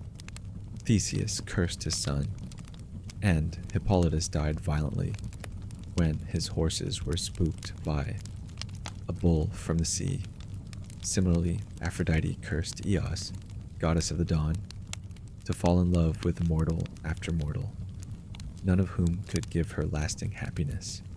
This punishment came because Eos had an affair with Ares, one of Aphrodite's lovers, and the goddess of love made sure Eos would experience the pain of watching her beloved mortals age and die over and over again, unable to form lasting bonds despite her divine nature. These punishments reveal that Aphrodite, for all her association with love and pleasure, could be utterly merciless toward those who slighted her or failed to give her proper honor. Beauty scorned becomes fury. Love rejected becomes vengeance. The goddess who could bring the sweetest joys could also inflict the most bitter sorrows, and those who forgot her power or challenged her supremacy did so at their extreme peril. The judgment of Paris and the Trojan War. Among all the myths involving Aphrodite, none had greater consequences for the ancient world than her role in the events that led to the Trojan War. This story demonstrates how the goddess of love could influence not just personal relationships, but the fates of entire civilizations, and how beauty and desire could be weapons as destructive as any sword or spear. The story begins at a wedding, specifically the wedding of Peleus, a mortal hero, and Thetis, a sea nymph. This was a grand affair attended by all the gods and goddesses, as Thetis was a prominent figure in the divine realm. However, one deity was notably not invited: Eris, the goddess of discord and strife. Eris, like Ares, was associated with war and conflict, but where Ares represented the glory and excitement of battle, Eris represented its chaotic, destructive aspects. The other gods generally avoided her when possible. Eris, furious at being excluded from the celebration, decided to create havoc in revenge. She forged a golden apple and inscribed it with the words, "To the fairest," or "For the most beautiful." Then she threw this apple into the middle of the wedding feast and disappeared, leaving the divine guest to fight over it. Immediately, several goddesses claimed the apple, but 3 in particular insisted that they alone deserved the prize: Hera, queen of the gods and goddess of marriage; Athena, goddess of wisdom and warfare; and Aphrodite, goddess of love and beauty. Each had strong arguments for why she should be considered the fairest. Hera had the dignity and majesty of the Queen of Heaven. Athena had the perfect beauty of the divine warrior maiden. And Aphrodite was literally the goddess of beauty itself. The goddesses argued among themselves, each demanding that the other gods recognize her superior beauty. But none of the male gods wanted to make this judgment. Zeus certainly wasn't going to choose between his wife, his daughter, and his daughter by some accounts. The other gods recognized that whoever they chose, they would make powerful enemies of the 2 they rejected. The matter seemed impossible to resolve. Finally, Zeus proposed a solution. They would find a mortal to judge the contest. This human would be unbiased by divine politics and could make an objective decision based purely on beauty. Zeus's choice fell on Paris, a prince of Troy, who was living as a shepherd on Mount Ida, having been exiled from the city as a baby because of a prophecy that he would bring destruction to his homeland. The 3 goddesses transported themselves to Mount Ida and appeared before the astonished Paris. They explained the situation and asked him to judge which of them deserved the golden apple as the most beautiful. But they didn't simply stand there and expect Paris to make his decision based solely on appearance. Each goddess offered Paris a bribe in exchange for his vote. Hera promised Paris political power. If he chose her, she would make him king of all Europe and Asia, ruler of the known world. She would ensure his reign was glorious and his power unmatched among mortals. Athena promised Paris military glory and wisdom. If he chose her, she would make him the greatest warrior and military commander in the world. He would win every battle, defeat every enemy, and be remembered forever as a strategic genius and unconquerable hero. Aphrodite promised Paris the love of the most beautiful woman in the world.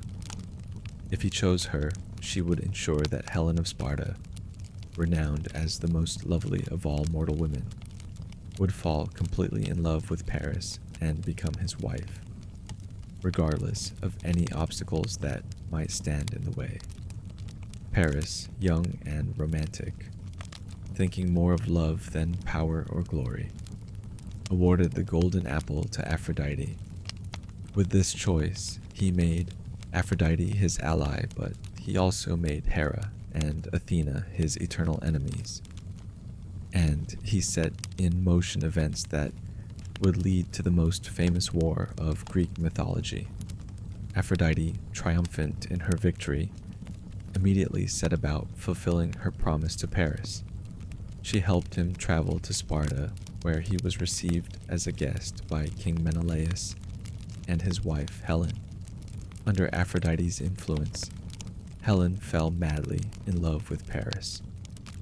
Some versions suggest Aphrodite literally clouded Helen's mind with desire making her unable to resist.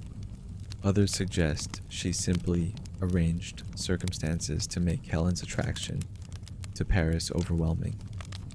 When Paris departed Sparta, Helen went with him, abandoning her husband, her daughter, her home, and her reputation. Whether she was truly willing or was compelled by divine power remains ambiguous in the myths, but the result was the same. Helen of Sparta became Helen of Troy, and her husband Menelaus was left furious and humiliated. Menelaus called upon all the other Greek kings and heroes, reminding them of a oath they had sworn years earlier when Helen's many suitors had gathered. They had promised to support whichever man Helen chose as her husband, and to defend that marriage if anyone tried to break it. Now Menelaus demanded they fulfill that oath by helping him retrieve his wife and punish Troy for harboring the man who had stolen her. Thus began the Trojan War, a 10-year conflict that would cost countless lives and eventually lead to Troy's complete destruction. Throughout the war, Aphrodite remained actively involved, supporting the Trojan side in general and Paris in particular. She protected Paris during battles, sometimes literally shielding him from danger. When he was about to be killed in single combat with Menelaus, Aphrodite wrapped him in mist and transported him safely back to Troy before the killing blow could land. She also protected her son Aeneas, who fought on the Trojan side. When Aeneas was wounded, Aphrodite carried him from the battlefield despite the fact that she herself was wounded by the Greek warrior Diomedes. This incident, where a mere mortal managed to wound a goddess, demonstrated that Aphrodite was not a war deity. She was powerful in matters of love, but vulnerable in actual combat. Her blood, the divine ichor, flowed from her wound, and she fled weeping to Olympus, where Zeus gently mocked her for involving herself in warfare when it was not her proper domain. Despite Aphrodite's protection, Paris eventually died during the war, struck by an arrow from Philoctetes. Helen was then married to Paris's brother Deiphobus, though she seems to have had little say in this arrangement. When Troy finally fell to the Greek forces through the trick of the wooden horse, Helen was reclaimed by Menelaus. According to most versions, when Menelaus first saw Helen again after 10 years, he raised his sword to kill her for her betrayal. But Aphrodite made Helen's beauty shine so brightly that Menelaus dropped his weapon, unable to harm something so beautiful, and took her back as his wife. The Trojan War demonstrates Aphrodite's power at its most destructive. Her victory in the beauty contest and her promise to Paris led to a decade of warfare, the deaths of countless heroes, including Hector and Achilles, and the complete annihilation of one of the greatest cities in the ancient world. For the sake of beauty and desire, for a goddess's vanity and a promise of love, whole civilizations were thrown into conflict. Yet the myth also shows Aphrodite's loyalty and consistency. She had promised Paris the most beautiful woman in the world, and she delivered on that promise regardless of the consequences. She remained faithful to the Trojan cause throughout the war, never betraying those she had chosen to support even when the war turned against them. She protected her son Aeneas and ensured he survived to escape the burning city and eventually found the Roman people. According to Virgil's Aeneid, the judgment of Paris and its aftermath reveal that beauty, love, and desire are not merely personal matters, but forces that can reshape the world. Aphrodite's power extended far beyond bedroom and boudoir into the realm of politics, warfare, and history itself. The goddess of love was also, in her own way, a goddess of warfare, not through strength of arms, but through the chaos that desire could unleash, the conflicts that beauty could spark, and the irrational decisions that attraction could inspire. Worship and legacy, from ancient temples to modern hearts. The worship of Aphrodite was widespread throughout the ancient Greek world and beyond, with temples, festivals, and rituals dedicated to the goddess of love and beauty. From Sicily to Syria, from Athens to Alexandria, her cult was one of the most popular in antiquity, drawing devotees from all social classes who sought her favor in matters of love, fertility, and happiness. The island of Cyprus remained Aphrodite's primary cult center throughout antiquity. Paphos, the traditional site of her birth from the sea, hosted the sanctuary of Aphrodite Paphia, one of the most famous religious sites in the ancient Mediterranean. Pilgrims traveled from across the Greek world and beyond to worship at this temple, which stood for centuries as a testament to the goddess's importance. The temple complex was enormous, with multiple buildings, courtyards, and altars. The cult statue showed Aphrodite in her Paphian form, and the exact details of worship practices there remained somewhat mysterious, as the cult had elements of secrecy borrowed from Eastern religious traditions. Another major temple stood at Cythera, the island where some traditions said Aphrodite first came ashore. Here she was worshipped as Aphrodite Urania, the heavenly Aphrodite, with the connections to the ancient Near Eastern goddess of the morning star. The Cytherean sanctuary drew worshippers who sought Aphrodite's blessing for navigation and safe sea voyages, as the goddess retained strong maritime associations. At Corinth, Aphrodite's temple on the Acrocorinth became famous, or infamous, for traditions of sacred prostitution. Ancient sources claimed that the temple employed numerous hierodulai, sacred prostitutes who served the goddess through sexual activity with worshippers. However, modern scholars have largely debunked this idea, suggesting that ancient writers exaggerated or misunderstood Corinthian practices, perhaps confusing them with actual sacred prostitution that did exist in some Eastern cults of similar goddesses like Ishtar. In Athens, Aphrodite was worshipped under several epithets at multiple sanctuaries. As Aphrodite Pandemos, of all the people, she had a temple on the southwest slope of the Acropolis associated with the political unification of Attica.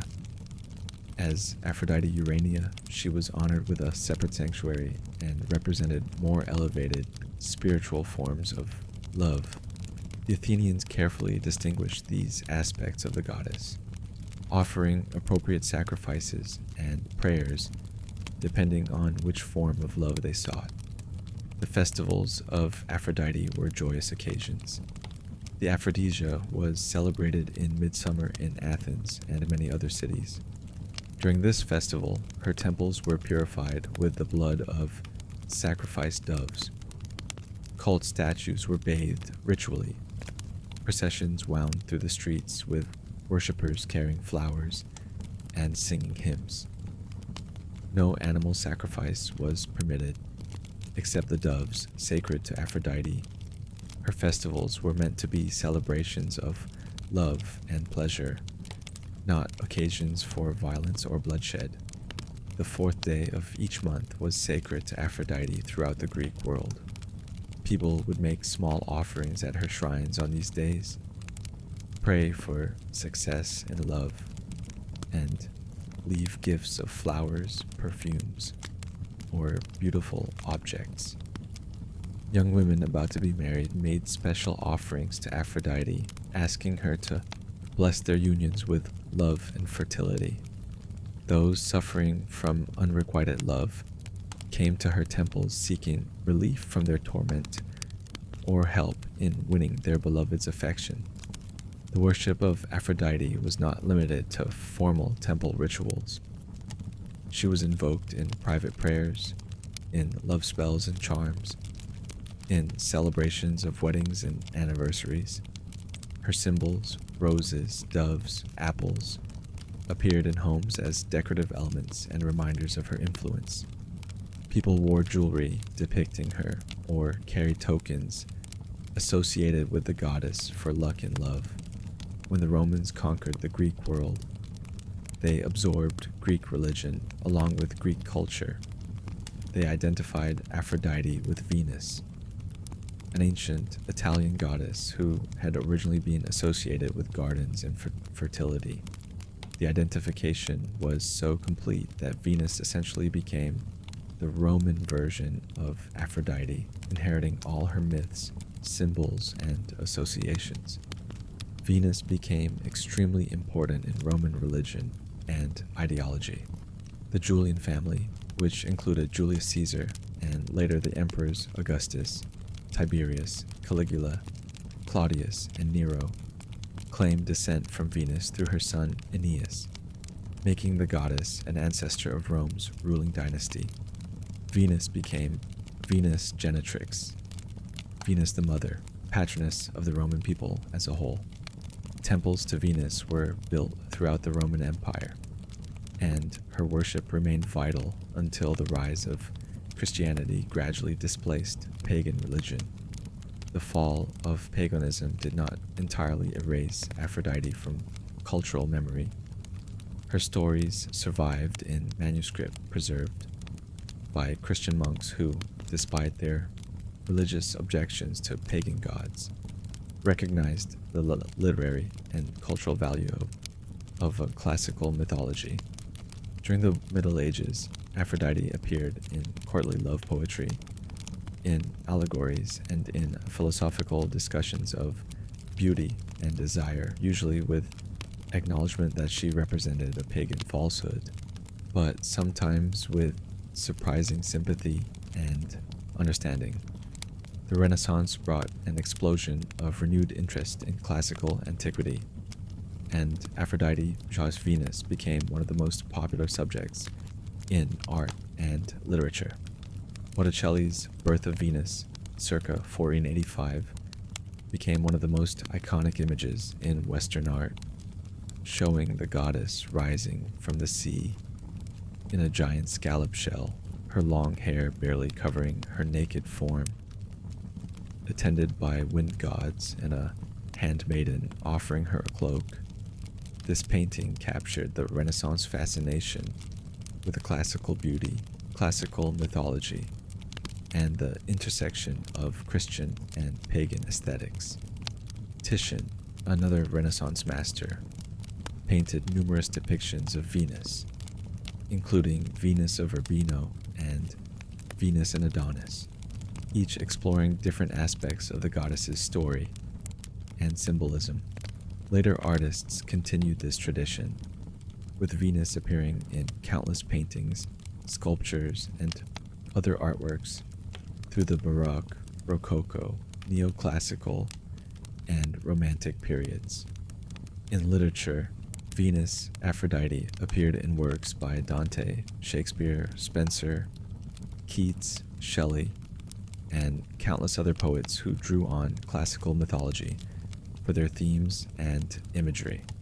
Shakespeare's narrative poem Venus and Adonis became one of his most popular works during his lifetime, outselling his plays.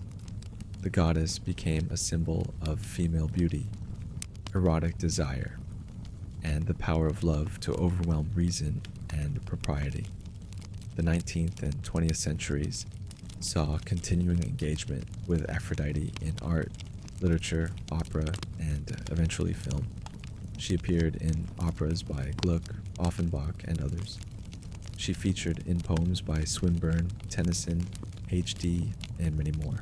Artists like Cabanel, Ingres, and Klimt created their own visions of Venus, each reflecting their era's ideals of feminine beauty. In the modern world, Aphrodite remains a powerful cultural symbol. She appears in popular culture from Percy Reardon's young adult novels to DC Comics, from television shows like Xena, Warrior, Princess, to movies both serious and comedic. Her name is invoked in advertising, especially for products related to beauty, romance, and luxury. The word aphrodisiac derives from her name and remains in common use. More seriously, Aphrodite has been reclaimed by some modern feminists as a symbol of female sexuality and power. Unlike many female deities who were defined primarily by their relationships to male gods or their roles as mothers, Aphrodite was fundamentally autonomous in her desires. She chose her lovers, controlled her own sexuality, and punished those who tried to control or diminish her. This independence, combined with her unashamed embrace of sexuality and pleasure, makes her appealing to some modern interpreters who see in her an ancient precedent for female sexual freedom. In modern pagan and Wiccan practice, Aphrodite is actively worshipped by some practitioners who honor the old gods. These modern devotees create altars to the goddess, celebrate festivals in her honor, and invoke her in rituals related to love, beauty, and self-acceptance. While these modern practices differ significantly from ancient forms of worship, they demonstrate that Aphrodite continues to inspire spiritual devotion, not just artistic admiration. The goddess's influence extends into psychology and philosophy as well. Carl Jung and his followers explored Aphrodite as an archetype of the feminine principle of desire and attraction. Feminist philosophers have analyzed her myths for insights into ancient attitudes toward female sexuality and power. Scholars continue to debate her origins, her cultural significance, and her role in ancient religion and society. Perhaps most importantly, Aphrodite's symbols and the values she represented have become so deeply embedded in Western culture that they are often used without conscious recognition of their origins. When we send roses to express love, when we speak of falling head over heels, when we describe someone as being struck by Cupid's arrow, when we associate doves with romance and seashells with femininity, all of these are ultimately derived from the mythology and worship of Aphrodite, filtered through millennia of cultural transmission and transformation. The goddess of love and beauty has thus proven to be immortal, not just in myth but in ongoing cultural influence. From her ancient temples on Cyprus to modern Valentine cards, from classical sculptures to contemporary digital art, from Homeric hymns to pop songs, Aphrodite continues to represent humanity's eternal fascination with beauty, desire, love, and the powerful emotions that make life worth living. She reminds us that some forces, attraction, affection, the yearning for connection and beauty, are fundamental to human experience and transcend any particular culture or time period. And so, our journey through the myths and meaning of Aphrodite comes to a close. We have followed her from her miraculous birth in the sea foam, through her passionate affairs and terrible vengeances, to her enduring influence on human culture. We have seen how the goddess of love encompasses both the sweetest pleasures and the most bitter sorrows. How beauty can inspire both creation and destruction, and how desire shapes not just individual lives, but the fates of nations. Aphrodite remains one of the most compelling figures in all of mythology, precisely because she represents something so universal and so profound: the capacity to love and be loved, to desire and be desired, to find beauty in the world and create it ourselves. She reminds us that these are not trivial concerns, but fundamental aspects of what makes us human, as important to our happiness and fulfillment as any practical consideration. Whether we see her as the foam-born goddess rising from the waves, or simply as a symbol of the eternal power of love, Aphrodite continues to speak to us across the millennia, whispering truths about the human heart that remain as valid today as they were in ancient Greece.